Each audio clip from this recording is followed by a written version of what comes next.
আচ্ছা, ডেইলি কত ঘন্টা পড়াশোনা করলে একজনকে ভালো স্টুডেন্ট বলা যেতে, অথবা একজন ভালো স্টুডেন্ট হতে গেলে তোমার কত ঘন্টা ডেইলি পড়াশোনা করা উচিত? এটা আসলে অনেকের অনেক কনফিউশন থাকে।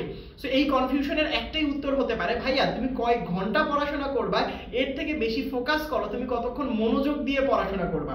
অর্থাৎ ধরো তুমি একদিনে 15 ঘন্টা বইয়ের টেবিলে বসে থাকলা, কিন্তু 5টা মিনিটও আসলে পড়ার টেবিলে তোমার মন থাকলো না।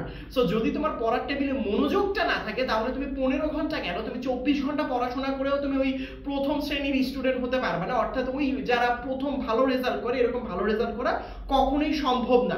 আমি সবসময় বলবো যে তুমি মনোযোগ দিয়ে 1 ঘন্টা পড়াশোনা করো, 15 ঘন্টা অমনোযোগ দিয়ে পড়াশোনার থেকে এটা অনেক ভালো আউটপুট দিবে। এই জন্য আমি প্রত্যেককেই বলে থাকি যে ভাইয়া পড়ার কোয়ালিটির দিকে ফোকাস করো, কোয়ান্টিটির দিকে না।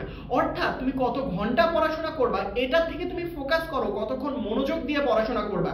যখন তুমি মনোযোগ দিয়ে পড়াশোনা করতে থাকবা, দেখবা 3 ঘন্টার পরে 1 ঘন্টাতেই হয়ে যাচ্ছে। যখন পড়াশোনা করতে বসবা, মোবাইল ফোন থেকে বাকি যত যাবতীয় জিনিসপত্র রয়েছে আশপাশ থেকে সবকিছু সরায় রাখবা, শুধু পড়াশোনাই করে যাবা, পড়াশোনার দিকে ফোকাসড থাকবা, ফ্রেন্ড সার্কেল থেকে সবকিছু মাথা থেকে ঝেড়ে ফেলবা।